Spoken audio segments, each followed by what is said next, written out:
할렐루야. 아멘. 하나님을 경외함으로 예배 자리에 모이신 모든 성도님들을 예수 그리스도의 이름으로 환영합니다. 감사함으로 그 문에 들어가며 찬송함으로 그의 궁정에 들어가서 그에게 감사하며 그의 이름을 송축할지어다 찬양했던 시편 기자처럼 우리도 우리 삶에 부어주신 하나님의 놀라운 사랑과 은혜를 기억하며 감사로 하나님께 영광 돌리는 시간 되기를 소망합니다. 다 함께 기도하심으로 11월 26일 수요 말씀 예배를 하나님께 드리겠습니다. 사랑과 인자하심이 영원하신 하나님 아버지, 늘 우리의 걸음을 선히 인도하시고 때로는 눈물과 어려움 속에서도 감사의 열매를 맺게 하신 하나님께 감사드립니다. 우리의 입술에 감사가 넘치게 하시고 우리의 마음부터 흘러나오는 찬양이 이곳 가운데 가득하게 하옵소서. 하나님, 삶이 힘겨워 감사가 어려운 이들이 이곳 가운데 있다면 오늘 이 예배를 통하여 감사의 노래를 회복하게 하시고 우리 안에 굳은 마음을 부드럽게 하셔서 다시 주님 한 분만으로 기뻐할 수 있는 은혜가 있게 해 주시옵소서. 추수감사절을 앞두고 드리는 수요 말씀 예배를 통하여 우리의 감사가 더욱 깊어지게 하여 주시고 하나님께 더 가까이 나아가는 은혜의 시간을 되길 소원하오니 우리의 예배 가운데 함께 하시고 은혜 베풀어 주시옵소서. 우리 삶의 새 일을 행하시고 또 행하실 주님을 찬양하오며 우리 주 예수님의 이름으로 기도하옵나이다. 아멘. 함께 찬송가 588장 공중 나는 새를 보라 함께 찬송하겠습니다.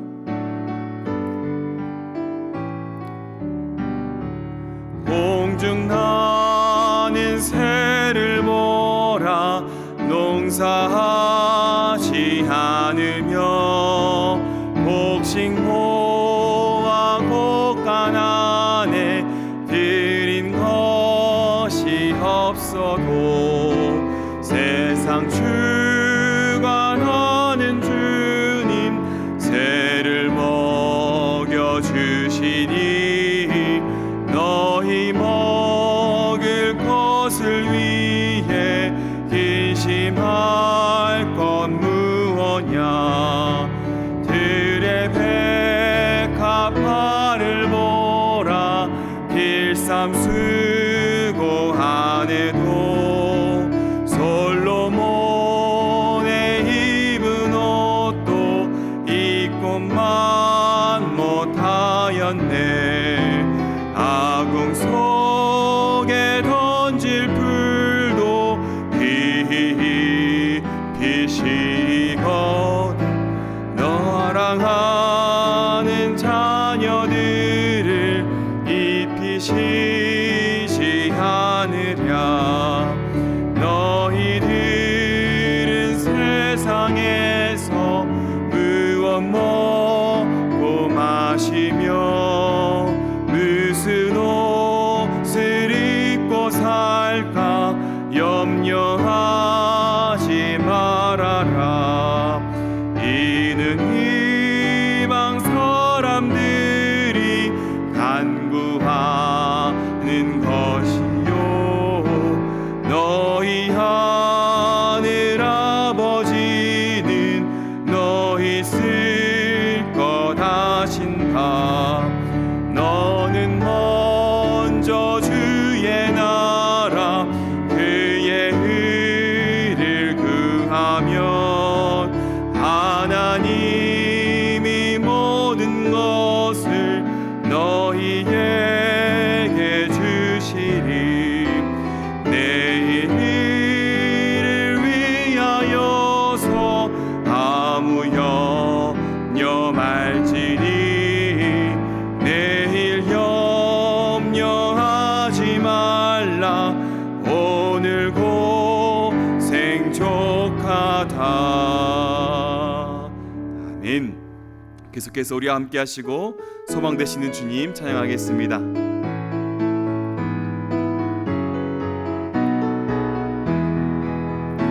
내 진정 사모하는 친구가 되시는 그 주 예수님은 아름다워라.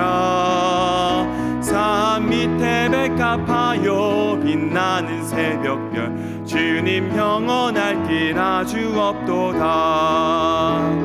내 맘이 아플 적에 큰 위로 되시며 나 외로울 때 좋은 친구라. 주는 저 산 밑에 백화 빛나는 새벽별 이 땅 위에 비길 것이 없도다. 내 맘의 모든 염려 이 세상 고락도 주님 항상 같이 하여 주시고 시험을 당할 때에 악마의 해요를 즉시 물리치사 나를 지키네. 온 세상 날 버려도 주 예수 안 버려 끝까지 나를 돌아보시니. 주는 저 산 밑에 백화 빛나는 새벽별 이 땅 위에 비길 것이 없도다. 내 맘을 다하여서 주님을 따르면 길이 길이 나를 사랑하리니. 물불이 두렵지 않고 장검도 겁없네. 주는 높은 산성 내 방패시라. 내 영혼 먹이시는 그 은혜 누리고 나 친히 주를 뵙기 원하네. 주는 저 산 밑에 백화 빛나는 새벽별 이 땅 위에 비길 것이. 온 세상 날 버려도 온 세상 날 버려도 주 예수 안 버려 끝까지 나를 돌아보시니. 주는 저 산 밑에 백화 빛나는 새벽별 이 땅 위에 비길 것이요. 내 맘을 다하여서 내 맘을 나의 진이 주를 뵙기 원하네. 주는 저 산 밑에 백화 빛나는 새벽별 이 땅 위에 비길 것이 없도다. 아멘. 우리 굳건한 믿음을 소망하면서 우리 계속해서 찬양하겠습니다.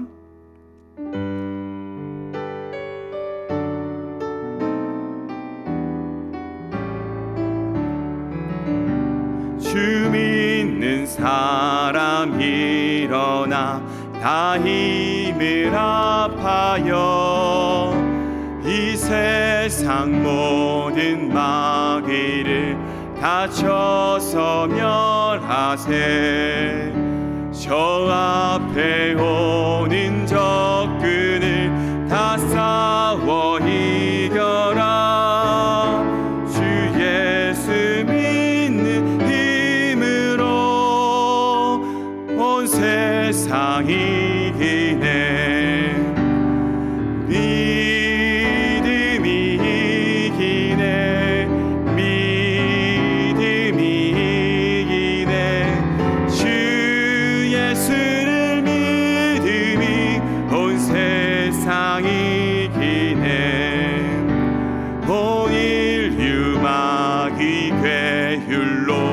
긴 죄에 빠지니 진리로 띠를 띠고서 늘 기도드리세.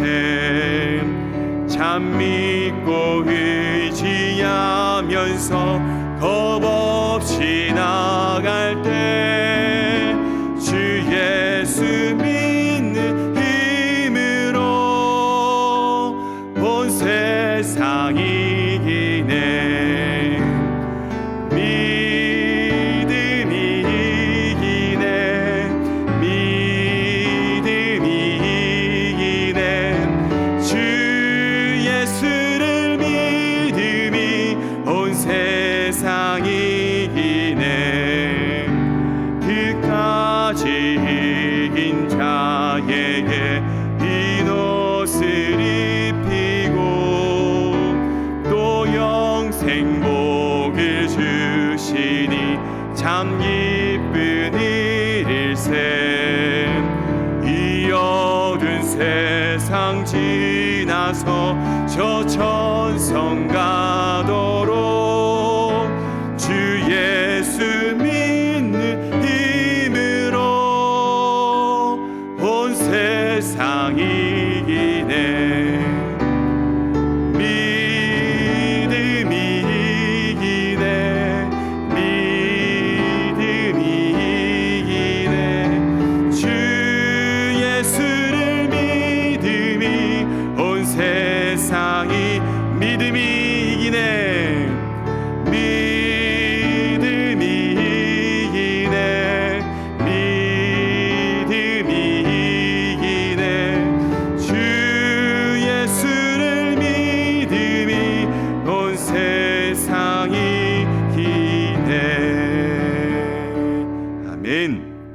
의지할 분 오직 한 분, 예수 그리스도임을 믿으십니까? 아멘. 우리의 믿음을 고백하며 우리 계속해서 향하겠습니다.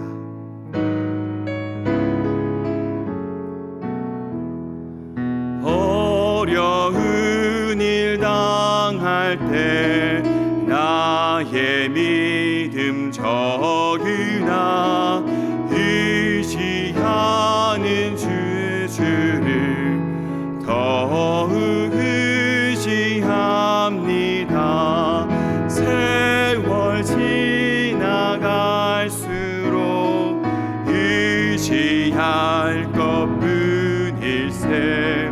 무슨 일을 당해도 예수 의지합니다.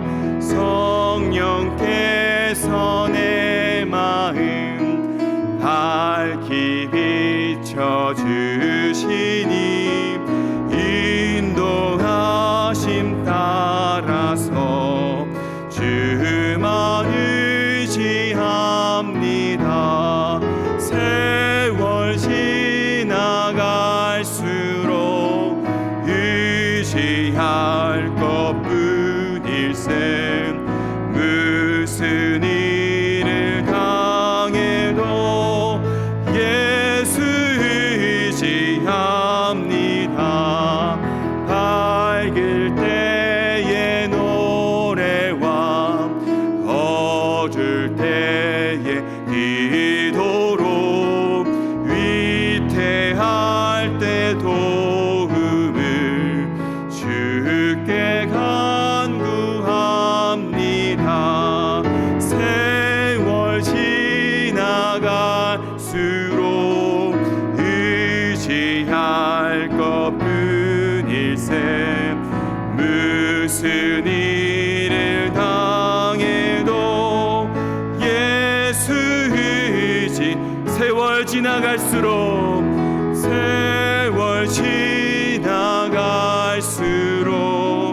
의지할 것뿐일세.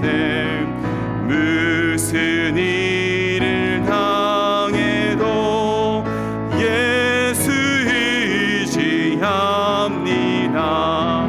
생명 있을 동안에 예수 의지합니다. 천국 올라가도록 의지할 것뿐일세. 세월 지나갈수록 의지할 것뿐일세. 무슨 일을 당해도 예수 의지. 세월 지나갈수록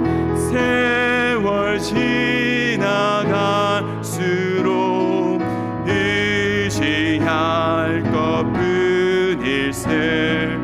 무슨 일을 당해도 예수 의지합니다.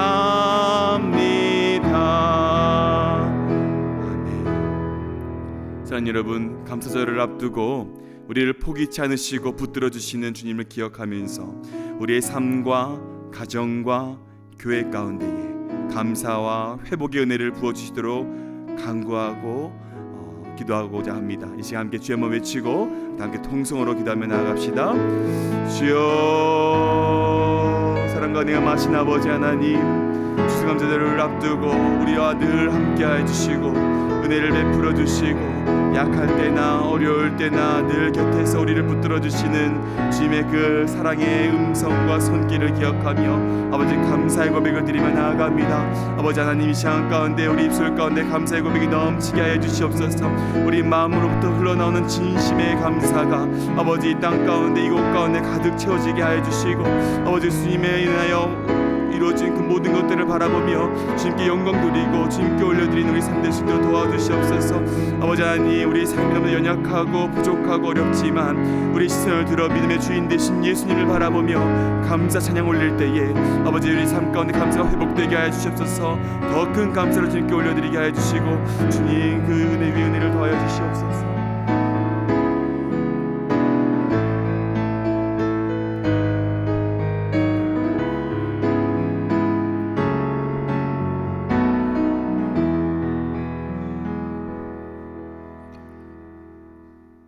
세월 지나갈수록 우리가 깨닫게 되는 것,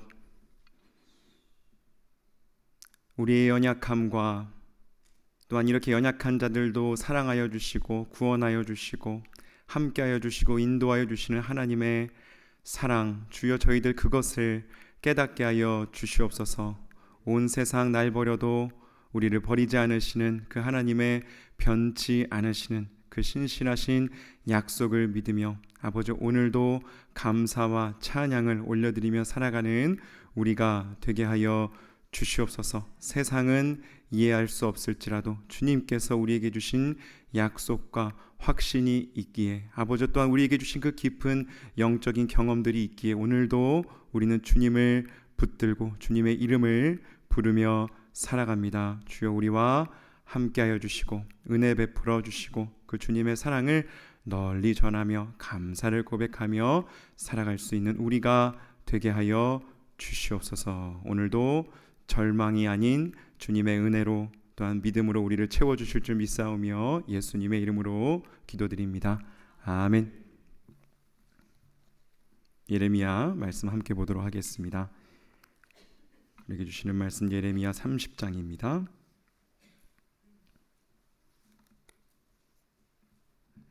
예레미야 30장 12절에서 17절까지의 말씀을 제가 하나님 말씀 봉독하도록 하겠습니다. 여호와께서 이와 같이 말씀하시니라.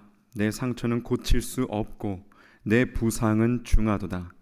내 송사를 처리할 재판관이 없고 내 상처에는 약도 없고 처방도 없도다. 너를 사랑하던 자가 다 너를 잊고 찾지 아니하니 이는 내 악행이 많고 내 죄가 많기 때문에 나는 내 원수가 당할 고난을 내가 받게 하며 잔인한 징계를 내렸도다. 너는 어찌하여 내 상처 때문에 부르짖느냐? 내 고통이 심하도다. 내 악행이 많고 내 죄가 허다함으로 내가 이 일을 너에게 행하였느니라.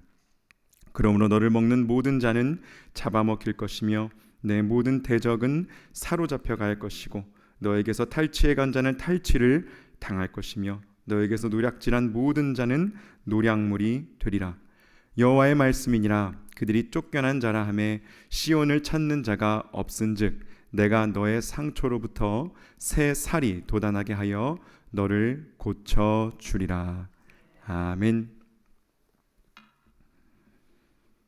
오늘은 절망의 반대말이라는 제목으로 하나님 말씀 전하겠습니다.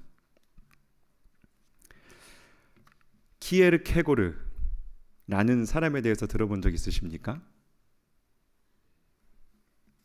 잘생겼죠? 이 사람이 키에르케고르입니다. 1800년대 초중반을 살다간 덴마크의 철학자이자 신학자이자 사회 비평가이자 또 시인이기도 했던 사람이에요. 또 실존주의 철학의 아버지라고 불리우기도 하고요. 우리가 아마도 한 번쯤은 들어보셨을 신 앞에선 단독자, 하나님 앞에선 단독자라는 아주 멋있는 말을 하셨던 분이 바로 이 키에르케고르라는 분이십니다. 키에르케고르의 저작 중에요 1849년에 출간된 죽음에 이르는 병이라는 책이 있습니다. 이 죽음에 이르는 병이라는 제목이 요한복음 14장에서 왔거든요. 요한복음 11장에서 왔거든요. 요한복음 11장 4절에 이런 내용이 나옵니다. 마리아 마르다가 사람을 예수님께 보내어서 우리 오라비 나사로가 병들어 죽게 되었습니다 라고 예수님께 그 소식을 전합니다. 그 말을 들은 예수님의 대답이 이러셨어요. 이 병은 죽을 병이 아니다. 이 병은 하나님과 하나님의 아들의 영광을 위한 것이다 라고 예수님이 대답하셨었습니다. 키에르키고르는요, 여기에 착안해서 육체에 깃드는 병은 진짜로 우리를 죽일 수 있는 병이 아니다 라고 말했어요. 사람이 진정으로 두려워해야 하는 죽음은 육적인 죽음이 아니라 바로 영적인 죽음인 것이다 라고 말을 합니다. 그리고 이 영적인 죽음에 이르게 하는 것을 키에르케고르는 절망이라고 불렀습니다. 죽음에 이르는 병은 곧 절망이다라는 겁니다. 그런데 여기서 키에르케고르가 말하는 절망은요, 단순히 낙심하고 후회하고 땅을 치는 그런 심리적인 상태를 가리키는 말은 아닙니다. 그가 말했던 절망이란 우리 삶의 주인 되시는 하나님을 잃어버린 상태를 말하는 거예요. 그리고 하나님을 잃어버렸을 뿐만 아니라 자기 자신을 잃어버린 상태를 말하는 것이 바로 절망입니다. 하나님을 잃어버리고 나 자신을 잃어버린 상태, 그것이야말로 진짜 죽음이다라는 것이죠. 키에르케고르는 모든 사람이 이 죽음에 이르는 병에 알든 모르든 그리고 어떤 형태로든 다 걸려 있다.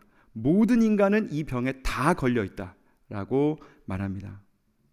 인간의 가장 고상한 부분이 이 정신과 영혼이 죽음에 이르는 병에 감염되어 있어서 이 병으로부터 자유로운 사람은 아무도 없다라는 거예요.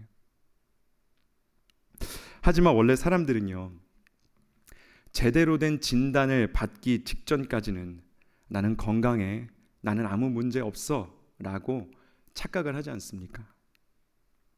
인간은 자신이 절망 상태에 빠져 있다는 것을요, 좀처럼 깨닫지 못하는 존재입니다. 아니면 그것을 우리가 애써서 부정하고 있는지도 모르겠습니다. 그래서 키에르케고르는요, 죽음에 이르는 병인 절망을 얼마나 깨닫는지 그 정도에 따라서 병의 심각도를 나누고 있습니다. 첫 번째로 그가 보는 가장 위험한 인간의 상태는 무엇이냐면요, 자신이 절망에 빠져 있음을 인지하지 못하는 절망의 상태입니다. 자신이 절망에 빠져 있음을 인지하지 못하는 절망의 상태. 그러니까 우리가 중독이나 마취 상태 비슷하다가도 볼 수 있겠습니다. 왜 알코올이나 약물 중독이신 분들은요, 맨정신으로 깨어 있을 때가 가장 무섭다고 하시잖아요. 맨정신은 우리의 절망적인 이 현실을 직시하도록 만드는 것이니까요. 그래서 어떻게 보면 모든 중독은요, 우리를 죽음에 이르게 하는 이 절망이라는 병으로부터 도피하기 위한 수단이라고도 볼 수 있겠습니다. 그런데 사실 대부분의 사람들이요, 이런 중독 상태에서 살아간다라는 거예요.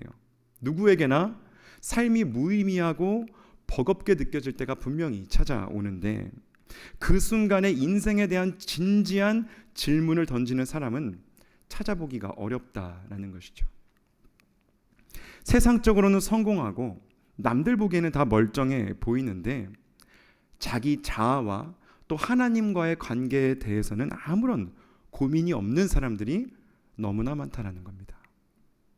자신이 어떤 병에 걸렸는지도 모르고 있고요. 그리고 병이 병인 줄 모르기 때문에 고칠 생각도 하지 않는 상태에 빠진 사람들을 가리키는 것입니다. 스스로를 마취시키고 위로하면서 실상은 절망에 빠져 살아가는 것, 그것을 깨닫지 못하고 살아가는 것이 첫 번째 절망의 상태입니다. 그가 말했던 두 번째, 조금 더 나은 절망은요, 자신이 절망하고 있음을 깨닫는 절망입니다.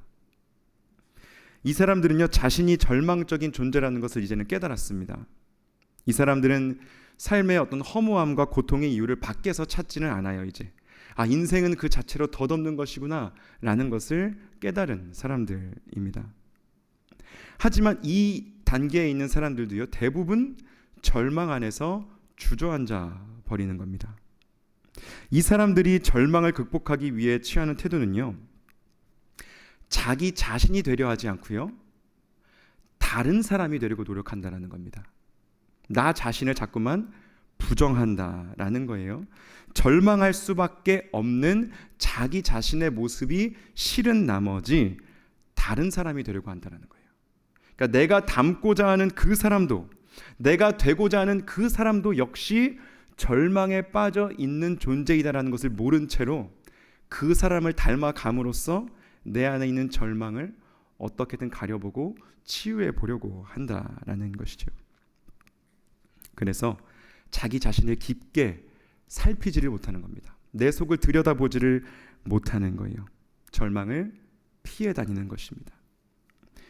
왜 사람은 타인의 욕망을 욕망한다 라는 말이 있지 않습니까, 여러분? 자기 안에 이 깊은 갈망, 하나님이 주신 그 갈망을 살피지 못하고요, 계속해서 타인의 욕망을 내 것인 줄 알고 착각하면서 살게 된다는 거예요. 세상이 주입해 준 욕망을 내 것으로 착각하고 그것으로 나의 절망을 요리조리 피하면서 살게 된다라는 것이죠. 그렇게 하다가 결국에 나 자신을 잃어버리게 되는 것, 여러분, 그것이 바로 절망하여서 자신이 되지 않으려는 절망, 이것을 우리는 나약함의 절망이라고 부를 수 있습니다. 절망했기 때문에 자기 자신이 되지 않으려고 하는 것입니다. 세 번째는요, 드물게도 이제는 이 수준을 넘어서서요, 다른 수준에서 절망하는 사람들이 있습니다. 절망하여 자기 자신이 되려고 하는 절망. 아까는 절망했기 때문에 자기 자신이 되지 않으려고 하는 절망이 있었는데, 이번에는 절망하여 자기 자신이 되려고 하는 절망. 하지만 이것도 역시 절망이라는 것을 기억하시기 바랍니다. 우리가 이건요, 반항의 절망이라고도 부를 수 있습니다. 이 수준에서 절망하는 사람은요, 어떤 말초적인 자극으로 자신의 절망을 가릴 수 없다라는 것을 알고 있는 사람들입니다. 그래서 어떤 소소한 기분 전환으로 자기의 절망을 감추려고 하나, 아니면 이렇게 소셜 미디어에 자기의 좋은 모습만을 보여주면서 다른 사람으로 보이려고 하지 않습니다. 왜 인스타그램에는 절망이 없다라는 책도 있거든요. 여러분 아마 읽어보신 분이 계실까요? 인스타그램에는 절망이 없습니다. 다 좋은 것만 보여주는 세상이니까요. 그런데 이 사람들, 이 3단계의 사람들은요, 그런 식으로 자기 삶을 이렇게 쇼오프하지 않는다는 거예요. 이 사람들은 절망적인 자기 상태를 어떻게든 보완해 가고요, 완성해 가려고 노력하는 사람들입니다. 인생의 의미를 추구하는 사람들이고요, 절망을 극복하기 위해서 부단히 노력하면서 사는 사람들입니다. 매우 기특하고 대견한 사람들이지만 키에르케고르는요, 그럼에도 불구하고 이런 사람들 역시 절망에서는 벗어나지 못한다.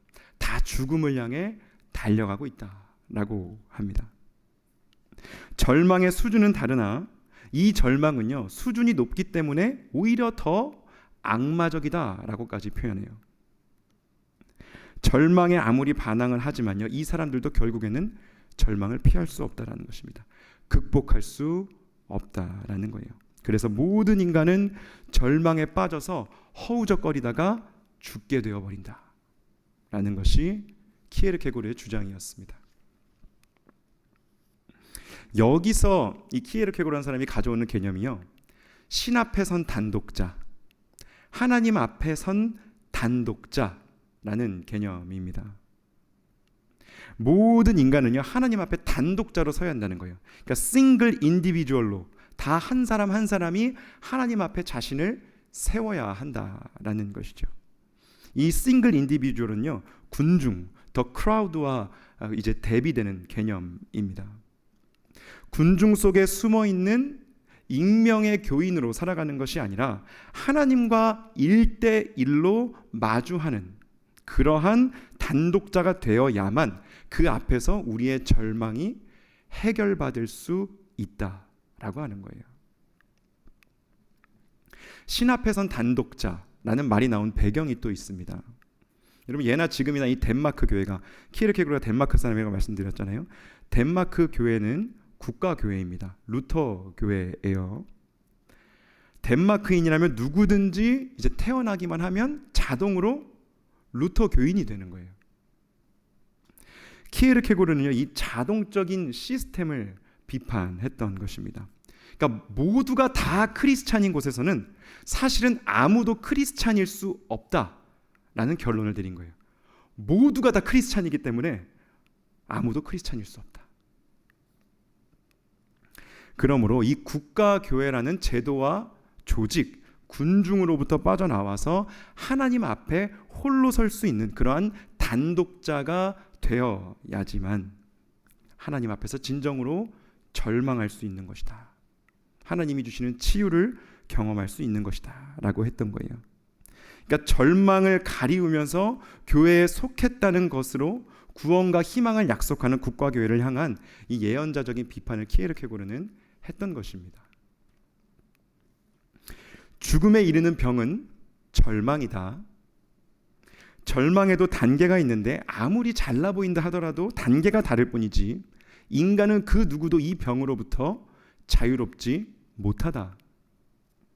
우리는 모두 신 앞에 하나님 앞에 세워지는 단독자가 되어야 한다. 여러분 이걸 기억하시면서 오늘 예레미야 본문을 함께 살펴보도록 하겠습니다.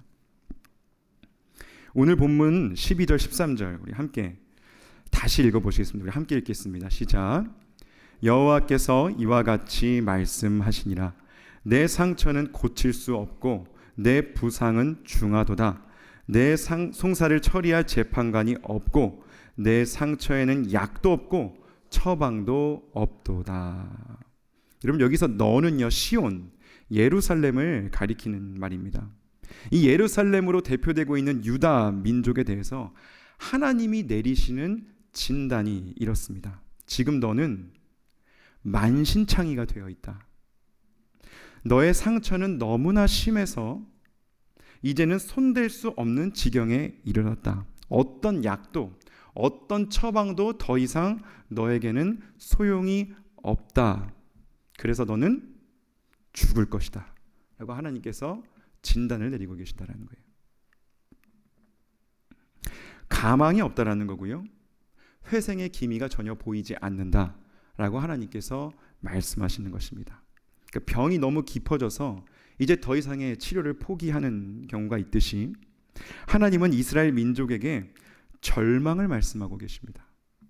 하나님이 직접 하시는 말씀이기에 그럼 이건 더욱 충격적으로 우리에게 다가오게 되는 것입니다.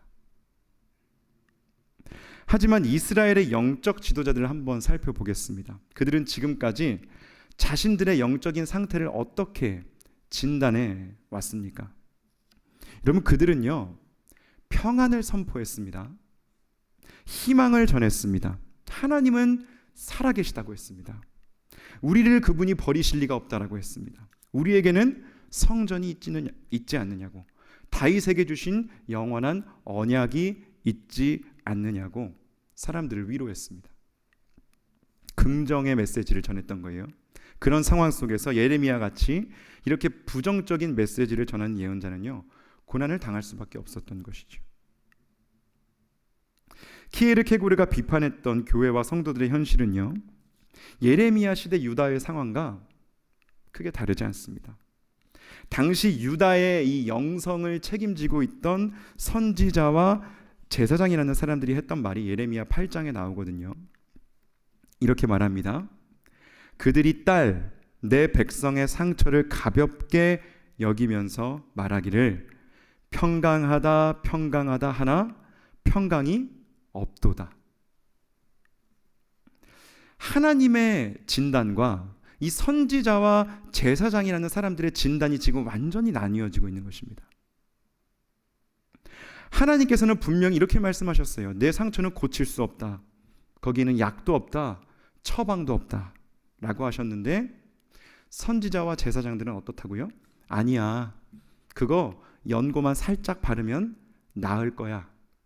평강하다. 평강하다. 잘 될 거야. 잘 될 거야만 외치고 있었다라는 것입니다.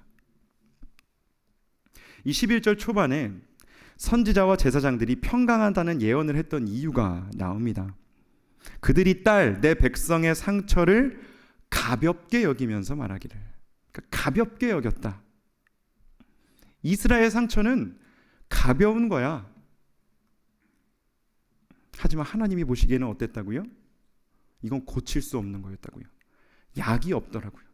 어떻게 손을 써볼 수 없는 지경까지 지금 이르렀다라고 하나님은 그렇게 진단을 내리셨던 것입니다. 이들은 왜 이렇게 하나님과는 전혀 다른 진단을 내리게 되었을까요? 영적 지도자라는 사람들이요. 이 사람들이 의도적으로 하나님과 사람들을 속이려고 이렇게 했던 것일까요?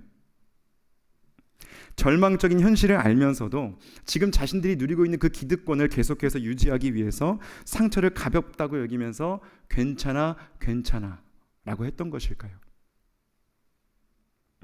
저는 아니라고 생각합니다. 여러분, 이 사람들은요 확신범인 거예요. 진짜 괜찮다고 생각했던 거예요. 진짜 가볍다라고 생각했다는 거죠. 그래서 더 위험한 사람들이 되는 겁니다. 8장 12절에는 이런 내용이 나오거든요. 그들이 가증한 일을 할 때에 부끄러워하였느냐? 아니라 조금도 부끄러워하지 않았을 뿐 아니라 얼굴도 붉어지지 아니하였느니라. 그러니까 낯빛 하나 변하지 않고 가증한 행동을 하고 가증한 예언을 했던 사람들입니다. 사람들에게 그렇게 연고를 발라주었던 사람들이에요. 양심의 거리낌이 없이 확신을 가지고 그 일을 이 사람들이 하고 있었다라는 것입니다. 실제로 자신들의 상처가 깊지 않다고 생각했으니까요. 나을 수 있다라고 생각했으니까요. 왜냐하면요, 이 사람들은 정말로 살만했거든요. 나름 행복하게 이 예언자들과 선지자들과 제사장들은 살고 있었거든요. 누릴 것들 누리며 살고 있었습니다. 이 사람들은 실제로 유다 밑바닥에 있는 사람들, 유다가 실제로 어떤 절망적인 상황에 놓여 있는지 이 사람들은 체감하지 못하는 중심부에서 살아가는 사람들이었던 것입니다. 알지 못했던 거예요. 그러니까 키에르케고르의 말을 빌리자면요, 이 사람들은 절망의 첫 단계에서 허우적거리고 있는 사람들이었다라는 것입니다. 자신들이 절망에 빠져 있다는 사실조차도 모르고 있는 이 절대적인 절망에 빠져 있었다라는 것이죠. 선지자와 제사장이라는 영적 지도자들이 그랬다라는 거예요. 아마 이 사람들도 여러 가지 평가를 내렸을 것입니다. 왜 요즘 우리는 이렇게 어려운가? 신문 사설을 쓰고 막 사회과학 논문을 내듯이요. 자신들이 이렇게 국제적 위기에 몰리게 된 이유를 찾았을 것입니다. 우리 전에 있었던 어떤 왕이 세웠던 잘못된 정책 때문에 이렇게 되지 않았을까? 어떤 장군이 중요한 전투에서 패배했기 때문에 우리가 이렇게 된 것인가? 어떤 국제적인 이 역학 관계 때문에 우리가 이렇게 된 것인가? 그럼 우리는 어디에다가 줄을 대야 하는가? 하지만 하나님은 뭐라고 말씀하십니까?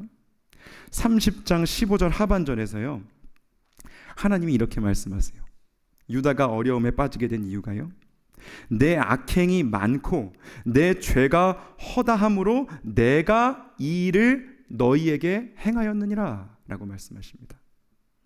그러니까 이스라엘의 죄가 너무나 많았고요, 그들의 잘못이 너무나 컸기 때문에 하나님께서 이 벌을 내리셨다라고 말하고 있는 거예요. 그러니까 이유는요, 바깥에서 찾을 것이 아니라 안에서 찾아야 했던 것이라는 거죠. 하나님이 아니라 다른 이유들 때문에 그들이 그렇게 공경에 빠진 것이었다면요, 훌륭한 왕을 세우거나 전투에 승리하거나 어떤 지혜로운 외교 정책을 펼쳐서 그들이 당한 이 국제적인 위기를 극복할 수 있었을 것입니다. 하지만 그런 일들은 다 소용이 없었다는 거예요. 하나님이 내리신, 하나님이 작정하신 심판이었기에 하나님만이 그 심판을 거두실 수 있었다는 것이죠. 그러나 이스라엘은 하나님을 찾지 않았다는 겁니다. 자기들이 가졌던 그 힘과 지혜로 어떻게든 그 심판을 피해보려고 발버둥을 치고 있었다는 거예요. 친애굽 정책을 펼쳐보기도 하고요, 온갖 꼼수들을 펼치고 있습니다. 하지만 그 모든 시도에도 불구하고요, 그들은 점점 더 절망의 심연 속으로 빠져 들어갔던 것입니다. 그러니까 여러분, 이 유다의 영적 지도자들은요, 유다 백성들을 절망하지 못하게 함으로써 오히려 더 깊은 절망 속으로 유다 백성들을 밀어넣게 된 것입니다. 어떻다고요, 여러분? 유다 백성들을 절망하지 못하게 함으로써 더 깊은 절망으로 빠지게 만들었다고요. 이 영적 지도자라는 사람들이 유다 백성들에게 절망할 기회조차 박탈해버린 것입니다. 괜찮다, 괜찮다 연고를 발라주고 진통제를 주면서요. 여러분, 이제 상처 입은 치유자라는 책은 아마 여러분 다 아실 겁니다. 제목은 다 들어보셨을 거고, 근데 그 내용을 찬찬히 이렇게 읽어보신 분들이 몇 명이실까 궁금한데요. 그 상처 입은 치유자라는 책에서 헬리나 웬이라는 분이 이런 말씀을 합니다. 목회자에게 맡겨진 가장 중요한 역할이 무엇인가? 목회자는 사람들의 고통을 없애주는 사람이 아니라 사람들이 자신의 고통을 직시하게 만들어주는 사람이다 라고 해요. 고통을 경감시켜주는, 덜어내주는 사람이 아니다라는 겁니다. 오히려 그것을 더 잘 직시할 수 있도록 해주는 사람이 바로 목회자이다.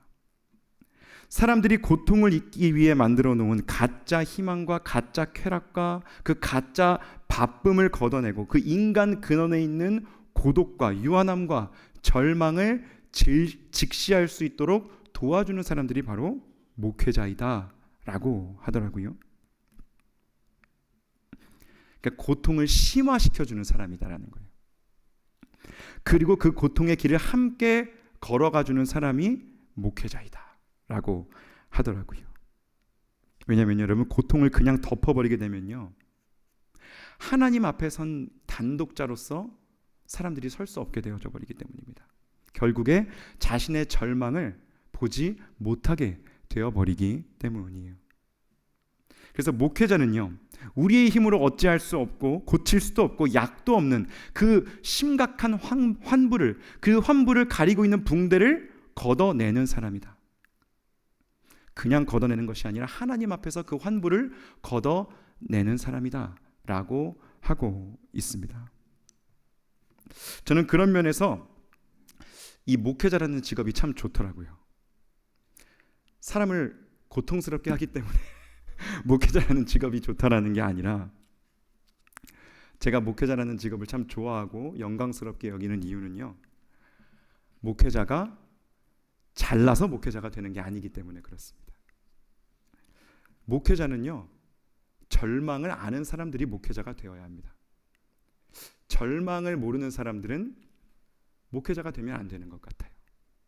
하나님 앞에 선 단독자로 정말 자신을 세워본 적이 있는 사람, 정말로 절망해 본 적이 있는 사람이 목회자가 되어야 하는 것 같습니다. 또한 그렇기에 여러분, 목회자는요, 성도들과 함께 절망할 수 있는 사람이 되는 거예요. 절망에 받기 때문에 절망하는 사람들과 함께 절망할 수 있는 것이죠. 그리고 그 절망을 통해서 하나님께로 함께 나아가는 사람이 바로 목회자이다. 저는 그래서 이 목회자라는 직업을 참 좋아합니다. 여러분이 불치병에 걸린 이스라엘에게 필요했던 것은요, 회복을 향한 어떤 섣부른 시도가 아니었습니다. 그들에게 필요한 것은요, 절망이었어요. 연고가 아니었습니다. 진통제가 아니었습니다. 그들에게는 절망이 필요했다라는 겁니다. 자기들의 상처를 가볍게 여기면서 섣부른 어떤 평강과 희망을 노래하는 것이 아니라 자신들의 이 불치병 걸린 신세를 직시하고 아파하고 절망하는 것이 그들이 해야 할 일이었다라는 거예요. 그래야 하나님을 볼 수 있게 되는 것이기 때문입니다. 완전한 절망만이, 정말 사람이요 바닥을 쳐야만이 하나님께로 돌아가게 되는 거거든요. 그때서야 우리는 하나님을 찾게 되는 것이기 때문입니다. 그렇다면 하나님 앞에 서 있는 단독자로서 완전한 절망을 경험하게 된 다음에, 여러분, 그 다음에 우리가 만나게 되는 것은 무엇인가요? 여러분은 절망의 반대말이 뭐라고 생각하십니까? 절망의 반대말. 설마 속으로 안절망 이러는 분들 계실 수도 있을 것 같은데, 희망이라는 말도 하셨고요. 여러분, 키에르케고르가 제시한 절망의 반대말은요, 신앙입니다. 믿음이에요. 절망의 반대말은 희망일 것 같잖아요. 근데 이 키에르케고르는 왜 절망의 반대말을 희망이 아니라 신앙이라고 했을까요? 왜냐하면 희망이라는 것은요, 남아있는 가능성으로부터 시작하는 것이기 때문입니다. 가능성이 있어야 우리는 희망을 가질 수 있는 거예요. 아직은 망하지 않았고 아직은 기회가 우리에게 남아있다라고 생각될 때 우리는 희망을 논할 수 있는 것입니다. 그러나 지금 유다 공동체의 상황은 어떻다고요? 이들은 고칠 수 없고 약도 없고 처방전도 없는 병에 걸려 있습니다. 죽을 병에 걸려 있는 거예요.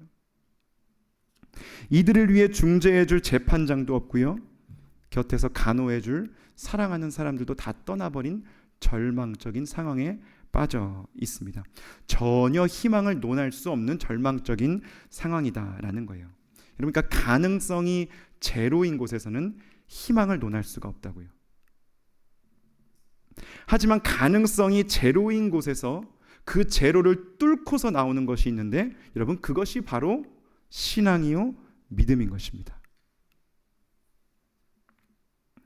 하나님께 우리 자신을 투명하게 보여드리는 거예요. 키에르케고르가 이런 용어를 씁니다. 자신을 투명하게 보여드린다. 그리고 자신을 하나님께 맡겨드리는 것, 그것이 바로 믿음이요 신앙이다. 그렇게 할 때야 우리는 비로소 절망으로부터 벗어날 수 있다라고 말해요. 여러분, 오늘 본문 17절을 함께 보겠습니다. 17절 보시면요, 하나님 이렇게 말씀하세요. 여호와의 말씀이니라. 그들이 쫓겨난 자라 하매 시온을 찾는 자가 없은즉 내가 너의 상처로부터 새 살이 돋아나게 하여 너를 고쳐주리라. 아멘. 여러분이 근데 이 하나님의 약속이요, 회복의 약속이요, 절망의 자리에서 너무나 느닷없이 찾아오는 것으로 느껴지지 않으십니까? 너무 맥락 없이 갑자기 말씀하세요. 너에게 새 살이 돋아나게 해줄게. 내가 너를 고쳐줄게 라고 말씀하십니다. 바로 직전까지는 이렇게 말씀하셨잖아요. 너의 상처에는 약도 없고 처방도 없고 너는 가망도 없다. 그렇게 절망을 말씀하시다가 갑자기 너의 상처로부터 새 살이 돋아나게 해주겠다라고 말씀하신다라는 것이죠. 왜 이렇게 하나님이 이 짧은 성경절 안에서 마치 우리가 보기에는 변덕을 부리시는 것처럼 보이는 이런 행동을 하시는 것입니까? 키에르케고르는요, 이런 신앙의 영역을 뭐라고 표현하냐면요, 부조리라고 표현합니다. 부조리.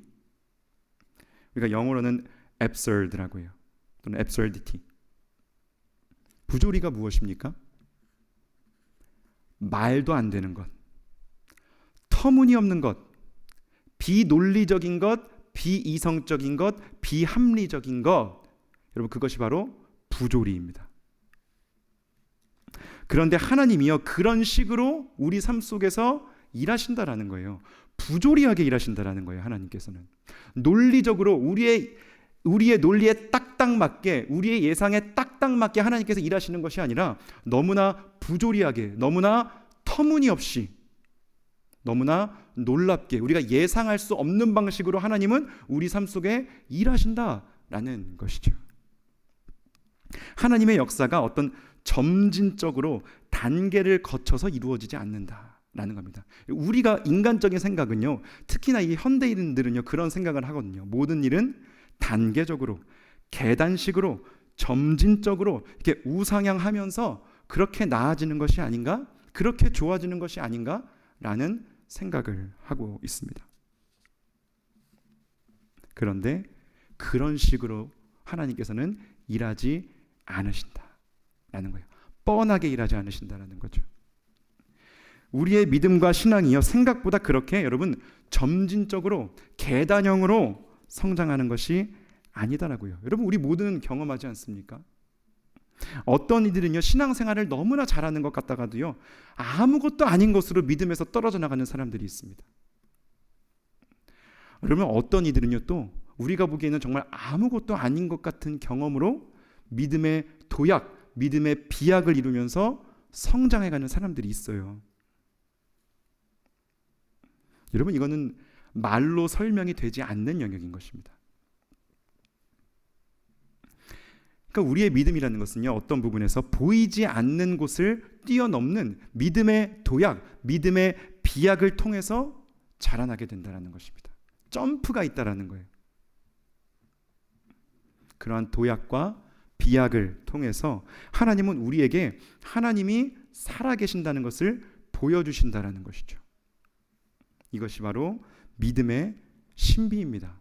불치병에 걸린 그 자리, 아무런 약도 없고 처방도 없고 이제는 죽음을 기다려야 하는 그 자리에서 하나님은 그 상처로부터 새살이 돋아나게 해주신다. 하나님은 그런 식으로 일해줄 수 있는 분이시다라는 것이죠. 이러한 믿음의 신비, 믿음의 부조리를 경험할 수 있는 자리는요, 바로 완전한 절망의 자리입니다. 그러니까 무한한 체념의 자리다라는 거예요. 무한히 체념해야만, 무한히 절망해야만 그 자리에 설 때만이 우리는 하나님을 향한 참된 신앙을 가질 수 있게 된다라고 키에르케고르는 우리에게 말해 주었습니다. 여러분, 참된 믿음과 신앙은요, 절망으로부터 시작하는 것입니다. 종교개혁자들은요, 모두가 절망했던 사람들이거든요. 종교개혁자들 한번 여러분 떠올려 보십시오. 후스, 루터, 깔뱅과 같은 사람들이요, 모두 이 사람들은 절망을 경험했던 사람들입니다. 희망을 품고서 어떤 개혁을 시작했던 게 아니에요. 절망으로부터 시작했다고요.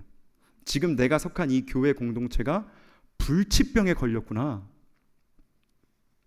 불치병에 걸린 자기 자신에 대해서, 그리고 자기 자신이 속했던 그 교회에 대해서 철저하게 절망했기 때문에 여러분, 그들은 하나님을 붙들고요, 말씀 붙들고요, 믿음으로 그 개혁을 이루어 나갈 수 있었던 것입니다. 절망했기 때문에 사람 의지하지 않고요, 전통이나 제도를 의지하지 않았고요, 말씀 붙들고 믿음 붙들고 개혁을 이루어 나갈 수 있었다라는 거예요. 절망했기 때문에요. 그들의 절망을 우리도 품을 수 있어야 한다라는 것이죠. 거기에서야말로 진정한 신앙이 싹트게 되기 때문입니다. 우리 힘으로 우리 스스로를 치유할 수 없다는 철저한 절망, 그리고 자기 부정으로부터 신앙은 시작이 되는 것입니다. 예레미야가 느꼈던 절망, 개혁자들이 느꼈던 이 절망이 여러분, 우리에게까지 흘러 들어와야 한다라는 것이죠. 그것이 우리에게까지 이어져야만 우리는 거기에서부터 다시 한번 철저하게 하나님만 붙잡고 일어서는 신앙으로 우리의 믿음이 그렇게 거듭날 수 있게 된다라는 것입니다. 여러분, 그렇게 우리의 신앙이 거듭나게 되기를 바랍니다. 우리의 상처로부터 새 살이 돋아나게 되기를 원합니다. 불치병에 걸렸다고 생각할 수 있습니다. 약도 없고 처방도 없다라고 생각할 수 있습니다. 하지만 하나님께서 하시면 거기로부터도 새살이 돋아나올 수 있다라고 하나님은 말씀하시는 거예요. 그것이 바로 하나님의 능력이고 하나님의 지혜인 것입니다. 절망의 반대말은요, 어떤 인간적 심리적인 희망이 아니라 하나님을 향한 신앙이다라는 것을 기억하시기 바랍니다. 이 신앙으로 우리 삶 속에 가득한 절망을 떨치고 일어서시는 우리 모든 성도님들 되시기를 주님의 이름으로 축복합니다. 이 시간 함께 기도하시겠습니다.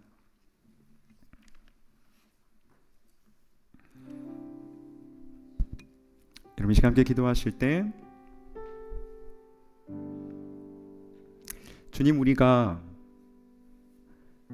절망하게 하여 주시옵소서라고 함께 기도하면 좋겠습니다. 우리의 상처에 연고를 바르면서 진통제를 먹으면서 괜찮다, 괜찮다, 평강하다, 평강하다, 여러분, 그런 신앙에 머무는 우리가 되지 않기 원합니다.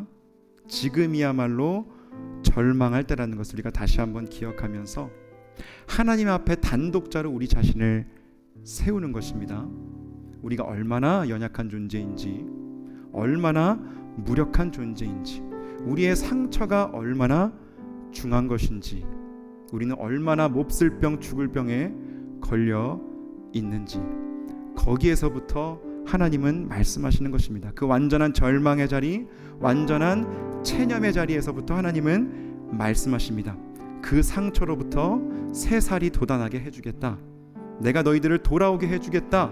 내가 너희들을 다시 온전하게 해주겠다 라고 말씀하십니다. 하나님, 그러기 위하여 먼저 절망하는 사람들, 체념하는 사람들, 그 무한하신 하나님 앞에 단독자로 서는 사람들 우리가 되게 하여 주시옵소서라고, 여러분 이 시간 함께 우리 자신을 하나님 앞에 단독자로 세우며 나아가기 원합니다. 함께 기도하시겠습니다. 주님, 그렇습니다. 하나님 아버지, 우리의 상처 아버지 너무나도 중하여 고칠 수 없고, 아버지여 약도 없고 처방도 없고, 아버지여 죽을 수밖에 없는 병에 걸린 우리들, 아버지여 절망할 수밖에 없는 우리들, 아버지여 우리가 다시 한번 하나님 앞에 선 단독자로 아버지여 우리의 인생이, 우리의 영혼이 하나님 앞에 세워지기 원합니다. 주여, 너무나도 무력하고 너무나 죄악되고 아버지 너무나 변덕스럽고 아버지여 너무나 아버지여 얄팍한 우리의 인생입니다.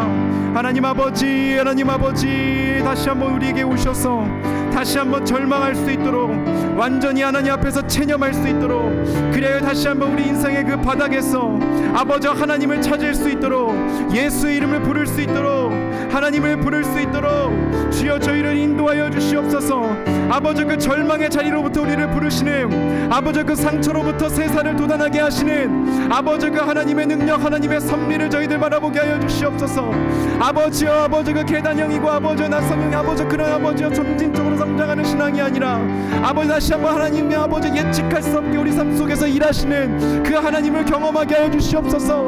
아버지, 비록 우리는 지금 연약할지라도, 아버지 비록 우리는 너무나 낮은 자리에 있을지라도, 아버지 그 자리에서 우리를 들러오리시는 아버지 그 하나님의 지혜와 하나님의 능력을 아버지 경험하는 우리가 되게 하여 주시옵소서. 주여 고쳐주시옵소서. 주여 새롭게 하여 주시옵소서. 주여 새살이 돋아나게 하여 주시옵소서. 주여 온전하게 하여 주시옵소서.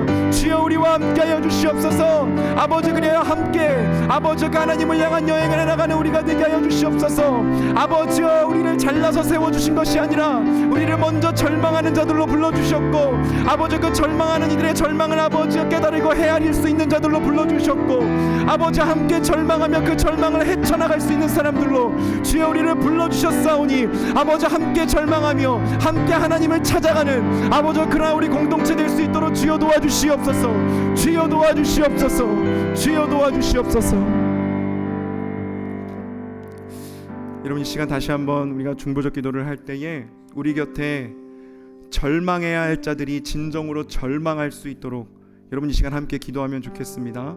아직 하나님 앞에서 절망하지 못한 자들, 아직 하나님 앞에서 자신을 단독자로 세우지 못한 자들, 자신의 가난함과 자신의 연약함과 자신의 이 인생의 작고 초라함을 하나님 앞에서 인식하지 못한 자들, 절망하지 못한 자들이 하나님 아버지 다시 한번 절망하게 하여 주시옵소서. 절망의 상태를 깨닫게 하여 주시고, 그 절망으로부터 우리를 건져내 주실 분, 우리의 그 불치병으로부터 우리를 건져내 주실 분, 우리의 그 약이 없는 상처로부터 새살을 돋아나게 해 주실 분, 오직 하나님뿐이 없음을 저희들 다시 한번 깨달을 수 있도록 아버지, 이 시간 절망하지 못하는 자들 절망하게 해주시고, 우리가 또한 그 곁에서 함께 절망하며 그 절망을 뚫고 하나님께로 나아가는 그 길에서 함께 나아가 줄 수 있는 그러한 믿음의 공동체 우리가 되게 하여 주시옵소서. 이 시간 다시 한번 그 기도 제목 가지고 주여 외치고 기도하며 나아갑니다. 주여, 하나님 아버지, 우리 곁에 절망하지 못하는 자들에게 다시 한번 절망할 수 있는 은혜를 허락하여 주시옵소서. 아버지여, 평강하다라는 메시지로 아버지여 연고를 바르고 진통제를 주는 것으로 그치지 않게 해주시고, 다시 한번 우리가 절망할 수 있도록 아버지의 상태를 직면할 수 있도록, 아버지의 약이 없고 처방도 없고 아버지여 가망이 없는 아버지여, 우리 아버지여, 아버지 우리 죄악됨과 우리의 악함과 아버지 우리의 더러움과 아버지여, 아버지 우리의 아버지여 추악함을 다시 한번 깨닫게 해주시고, 아버지 그 안에서 우리를 건져내 다시 한번 우리 상처로부터 새살이 돋나게 하시는 아버지와 하나님의 능력 믿으며 주 예수의 이름으로 다시 한번 일어서는 우리가 되게 하여 주시옵소서. 아버지와 사랑으로 그 자리에서 함께 서게 해주시고, 아버지 그 절망을 아버지 먼저 겪어본 사람들로서 아버지 지금도 함께 절망하는 자들과 함께 울어주며 아버지 그 절망을 함께 헤치고 나갈 수 있는 아버지 동역자들 될 수 있도록 주여 도와주시옵소서. 아버지 그러한 사역자들이 되게 하여 주시옵소서. 함께 절망하며 주여 함께 울며 함께 하나님을 찾으며 함께 하나님의 얼굴을 구하며 함께 은혜를 구하며 나갈 때에 아버지 그 자리로부터 우리를 건져내어 주시는 하나님의 은혜를 우리가 맛보게 하여 주시옵소서. 오 주님 아버지, 우리 모두는 아버지 죽음에 이르는 병에 걸려있지만 주여 우리를 건져내시는 하나님을 경험하는 인생들 되게 하여 주시옵소서. 함께 그 은혜를 경험하는 우리가 될 수 있도록 주여 역사하여 주시옵소서. 주여 도와주시옵소서. 하나님 아버지, 이 시간 우리의 영혼을 하나님 앞에 선 단독자로 세워봅니다. 하나님 아버지, 우리는 얼마나 추악한 존재들입니까? 하나님 아버지, 우리는 얼마나 더러운 사람들입니까? 하나님 아버지, 우리의 병은 얼마나 중한 병입니까? 우리의 병은 도저히 사람은 고칠 수 없는, 손을 뗄 수밖에 없는, 시한부 인생을 선고할 수밖에 없는 아버지 그러한 인생들이지만 하나님 앞에서 진정으로 우리가 절망하고 진정으로 우리 자신에 대해서 체념할 때에 하나님은 우리 삶 가운데 새 일을 행하는 분이신 줄 믿습니다. 아버지여, 그 불치병과 같았던 상처로부터 새 살이 돋아나게 하시는 우리 하나님이신 줄 믿습니다. 그 하나님을 향한 믿음의 도약을, 믿음의 비약을 이루어내는 믿음의 백성들 되게 하여 주시옵소서. 아버지 그저 세상의 상식으로, 아버지 세상의 관점으로 신앙생활하는 사람들 아니라 오직 하나님만이 우리 삶 가운데 이루실 수 있는 일들을 바라보며 우리의 절망의 상태를 하나님께 올려드립니다. 주여 받아주시옵소서. 고쳐주시옵소서. 온전케 하여 주시옵소서. 또 하나님 아버지, 우리 곁에 절망하는 이들을 함께 주님께 올려드립니다. 또한 절망하지 못하는 자들도 주님께 올려드립니다. 절망하는 자들은 하나님 안에서 다시 한번 신앙의 길로, 믿음의 길로 나가게 해주시고, 절망하지 못하는 자들은 절망하게 하사 아버지 다시 한번 그 자리에서부터, 삶의 자리에서부터 하나님을 찾을 수 있도록 그 삶 가운데 은혜를 허락하여 주시옵소서. 우리가 먼저 그 절망을 겪어본 사람들로서 그들과 함께 절망해주며 그 절망을 헤치고 나가 하나님께로 함께 나아가는 동역자들 될 수 있도록, 그러한 사역자들 될 수 있도록 또한 우리의 삶을 주여 사용하여 주시옵소서. 우리를 절망으로부터 건져내시기 위하여 이 땅에 오신 살아계신 예수님의 이름으로 기도드립니다. 아멘. 지금은 우리 주 예수 그리스도의 은혜와 하나님의 사랑과 성령의 교통하심이 우리를 죽음에 이르는 병으로부터 건져주시는 예수의 이름으로 믿음을 가지고 신앙을 가지고 승리하며 살아가게 될 모든 주님의 백성들에게 지금부터 영원토록 항상 함께 있을지어다. 아멘.